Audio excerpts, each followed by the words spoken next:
O vídeo hoje é sobre confiança e poder, poder de fazer.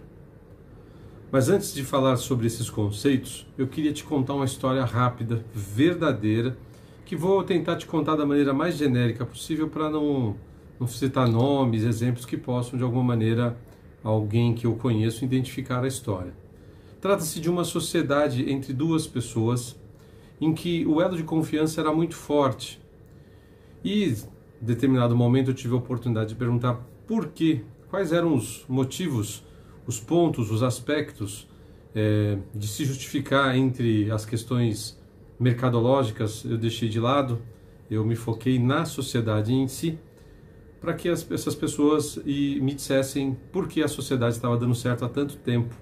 E perguntei isso para as duas pessoas, os dois sócios, em momentos diferentes e isoladamente. Um não ficou sabendo que eu havia perguntado isso para o outro, a não ser que tenham conversado depois. Tentei fazer de tal maneira que não desse tempo também de um conversar com o outro. E aí aconteceu de eu perguntar simplesmente quais os aspectos mais importantes da sociedade que fez com que eles continuassem juntos e que aparentemente sem maiores problemas. E a resposta dos dois foi muito parecida. Eles falaram em confiança. Confiança que um tinha no outro. Ora, parece simples que você tenha que confiar no seu sócio, mas confiar de maneira cega? Não, nem foi necessário confiar nem de maneira cega, nem de qualquer outra maneira. A verdade é que a confiança é algo que é como um bem que você é uma plantinha que você vai regando, vai cuidando, existe uma manutenção diária. Algo parecido com o que eu sempre estou dizendo aqui relacionado ao bem. O bem é alguma coisa que você tem que fazer sempre para o outro. Momentos isolados são importantes, você se lembra, ok. Mas se você não se lembrar, se você não praticar, fizer o bem diariamente, isso vai se perdendo. O bem é algo que precisa disso, de um cuidado, de uma manutenção. Algumas coisas boas na vida são assim, nos relacionamentos principalmente. E aí, a resposta foi bem simples. Um cuidava mais da parte comercial, produtiva, e o outro mais da parte, na verdade, um financeiro e produtivo, o outro mais da parte comercial, marketing, relações humanas, RH. E aí a resposta dos dois foi muito próxima e me deixou bastante feliz porque era mais ou menos o que eu imaginava.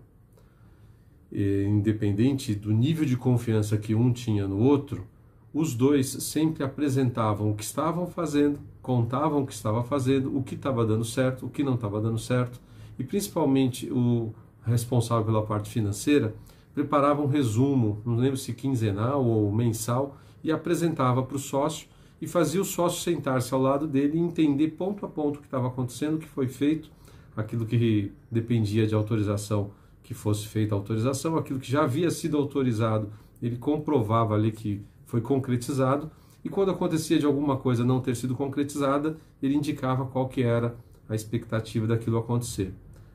Simples, era uma manutenção da confiança. Um apresentava para o outro as coisas que estavam acontecendo na empresa. Não tinha essa de ficar escondendo. As coisas boas e as coisas ruins eram conversadas. E um não ficava surtando com o outro quando dava certo ou quando dava errado.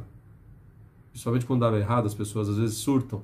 Quando alguém quebra alguma coisa e a postura da empresa com um determinado assunto é ou a pessoa não fica dando xilique, ela vai lá e não existe quebra de confiança quando um funcionário ia contar uma coisa do outro, não fofoca, não era isso. Bom, contei toda essa história para dizer para você que muitas vezes você não tem uma obrigação de fazer, não havia entre eles uma obrigação de se fazer tudo aquilo, talvez uma coisa ou outra, mas não tudo. O fato de necessariamente não existir uma obrigação é que muitas vezes faz com que a pessoa se sinta no dever de fazê-lo, justamente para a manutenção, para que todos continuem confiando no sistema. O que eu tenho para dizer aqui é relacionado à eleição.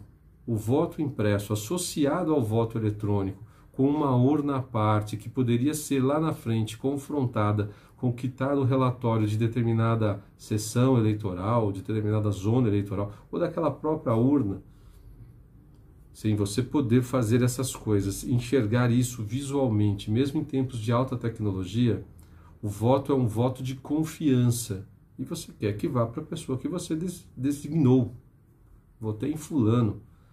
Abriram a urna e não tinha nenhum voto do fulano. Aí eu tenho certeza que eu votei certo. Eu fui lá e votei nele. Como que você confronta isso hoje? Você não confronta.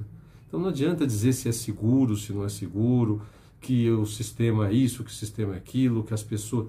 Eu quero um gesto de confiança. E o gesto de confiança não é tentar me convencer com blá blá blá que aquilo é correto, é certo, é aquilo mesmo. É me convencer com atitudes, com provas, com movimentos em favor daquilo e não contra aquilo.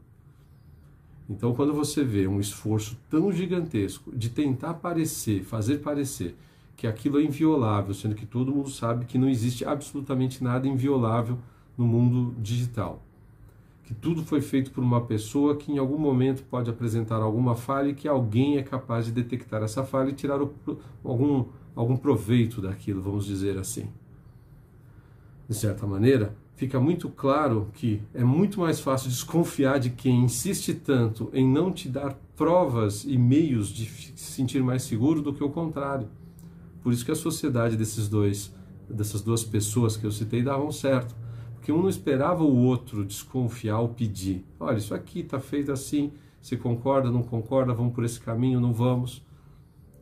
Sei que é um exemplo que, voltando à eleição, é um processo totalmente diferente. Mas por que não melhorar? Por quê?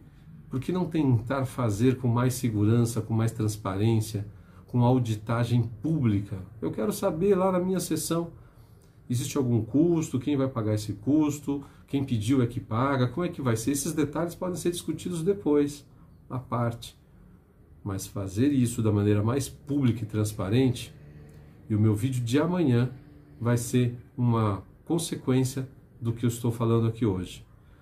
Muito obrigado pela sua presença aqui no canal. Se você não for inscrito, se inscreva, não custa nada, dá um toquezinho aí, né? Se achou legal, dê um joinha, clique no sininho para receber todas as notificações e principalmente, se achou relevante, achou que tem aqui no vídeo coisas e assuntos importantes que possam ajudar a melhorar a nossa vida, mande adiante, divulgue aí na sua lista de contatos. Obrigado e até o próximo vídeo.